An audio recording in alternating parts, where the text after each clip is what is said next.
Blessed morning po sa ating lahat. So, ayan, we will resume now our daily devotional sharing for today. So, starting April 2 yata, tama ba? Ay Holy Week na, bakasyon na. So, na mag-meditate tayo sa Panginoon, sa presence niya. But this is a reminder na hindi lang natin dapat naaalala si Lord every Holy Week. Pero syempre, in our daily lives, we should always prioritize our time, our relationship with the Lord. Kasi this is what really matters till eternity. Lahat ng mga bagay dito sa mundo, lahat ng ating pinagkakaabalahan, actually they are all temporary. Diba? So, we should make it our highest priority, yung ating relationship kay God. So ngayon po, ang ating verse for today or God's word is about Matthew chapter 20 verse 28. Ayan po yung verse. Pero before we read the verse, may context kasi yan. So, ayun. Basahin muna po natin. Just as the Son of Man did not come to be served, but to serve and to give His life as a ransom for many. So, basahin natin kung ano yung context behind this verse o yung preceding na verses. So, it's about ito yung part na kinukwento ni Jesus sa kanyang mga disciples, what will happen sa kanya. Parang yung fino-foresee yung kanyang pagdadaan ng suffering. Babasahin ko po yung preceding. Nawala yung background, green screen. So, ito yung yung sinasabi nga ni ni Jesus yung yung about sa magiging pagdadaanan niyang suffering.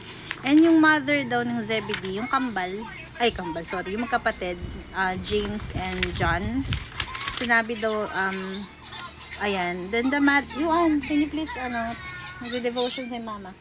Thank you. Then the mother of the sons of Zebedee came up to him with her sons, and kneeling before him, she asked him for something. And he said to her, "What do you want?" She said to him, "Say that these two sons of mine are to sit, one at your right hand and one at your left, in your kingdom." So parang nagde-demand.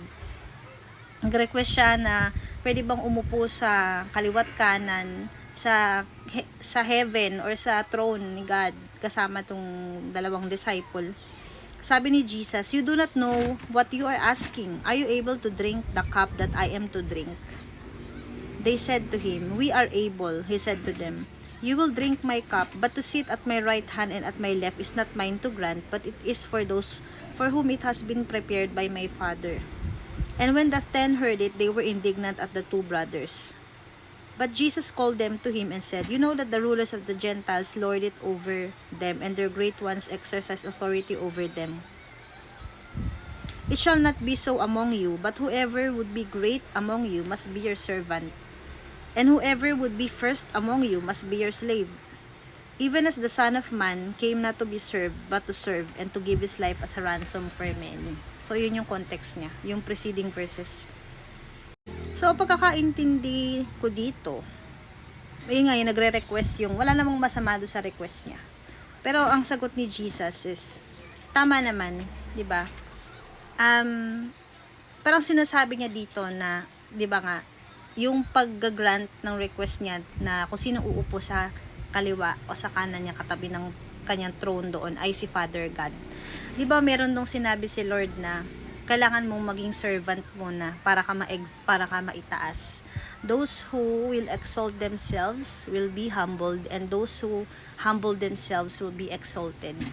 So para ka maitaas or dumating ka sa ganung level na ikaw ay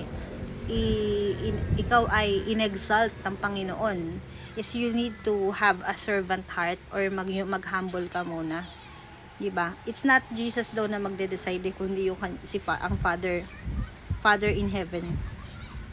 Tapos sinabi nga niya, even nga siya na meron siyang authority, meron siyang posisyon, 'di ba? Meron siyang alam naman hindi pa sila fully aware that this man, Jesus is the Son of God. Meron siyang authority na siya ang creator, 'di ba? Siya ay Diyos na nagkatawan tao, 'di ba? Hari siya. So, pero, nag-humble siya na he came to this world as a human just to serve the humanity through para dun sa mission na i-save ang humanity, ang bigyan tayo ng kaligtasan and sacrifice himself, 'di ba? Sabi nga, but gave his life as a ransom for many. So let's have a meditation and scripture study. So yan nga yung verse. So as we observe what Jesus said, sinasabi niya dito na Jesus, even as the Son of God, he chose humility and service over status. Ang kanyang mission ay not to be honored by people, but to serve them, even to the point of sacrificing his life. True greatness in God's kingdom is found in serving others, not being served. Para kasing itong nanay ng magkapatid, James and John, anak ng Zebedee, is parang feeling niya dahil nga si Jesus ay may ranking or may posisyon, pwede bang ilagay mo yung mga anak ko sa parang nag-request siya out of naman siguro good intention, pero parang naglakas-lakasan ng loob. Pero ang gusto kasi ng Panginoon, ituro sa kanila how to mag-start ka, para ka itaas ang Diyos ang maglalagay sa'yo sa posisyon na nararapat sa'yo, as long as ikaw ay matuto mo ng maglingkod sa kapwa, matuto ka munang magpakumbaba, which is yun yung example na ipinapakita ni Jesus muna sa kanila. Parang hindi ganun kadali na you will be put in this high position, pero yung heart mo is you don't even know how to serve. You don't even have a servant heart. Importante yun eh. Kasi magiging ruthless ka, magiging heartless ka, 'di ba? Parang nasa isip mo lang, I have the authority, 'di ba? I can do whatever I want. Pwede kang mamanipulate ng tao, 'di ba? Hindi ganoon. Kung ang Panginoon nga even in despite of his status, he willingly choose to serve people, 'di ba? He willingly choose to die for us. So we are called to follow Jesus' example by serving others selflessly. So saan po pwedeng i-apply ito? So sa bahay, 'di ba? Paano mo mapaglilingkuran yung husband mo, yung anak mo, yung parents mo, and the rest at home.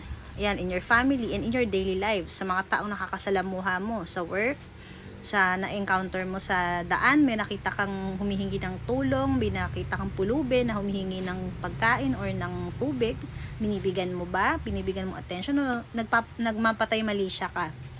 'Di ba? Sa simpleng bagay lang na may sa jeep may nagpapaabot ng bayad, 'di ba? Inabot mo. Kasi wala kang choice dahil nandun ka sa dulo. Taga-abot ka ng bayad. Pero hindi, kidding aside, so kahit nakakapagod daw, iba pa rin kasi yung ikaw yung nag-give, ikaw yung nagsuserve, rather than ikaw ang pinaglilingkuran. Mas merong malaki ang parte. Parang ang laki ng nagagawa mo para sa Panginoon. Kasi that's who Jesus is. He is a servant, 'di ba? Servant heart, and he has a humble heart. So si Jesus ang ultimate example ng service. Paano naging good servant, 'di ba? Ayan. Kahit nakakapagod, we can choose to love and serve without expecting anything in return. So, yan yung pinapractice ko din. Kasi may mga pagkakataon, di ba? Hindi lang naman siguro ako most of us can relate. May mga times na, thank you yun. May mga times talaga na, para bang pag yung ginagawa mo, kaya mo to ginagawa kasi you want it to be reciprocated to you.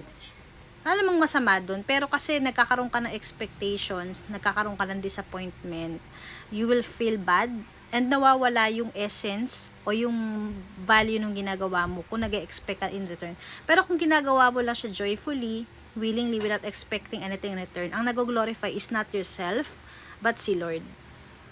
So, ayan, napakagandang example, especially na we have to apply in our lives daily. When we choose to have a humble and selfless heart, like Jesus, when we choose to serve others rather than expect na tayo paglingkuran, na tayo yung makabenefit, 'di ba? So ayun, I hope na nakaka-bless tong message na to. God bless!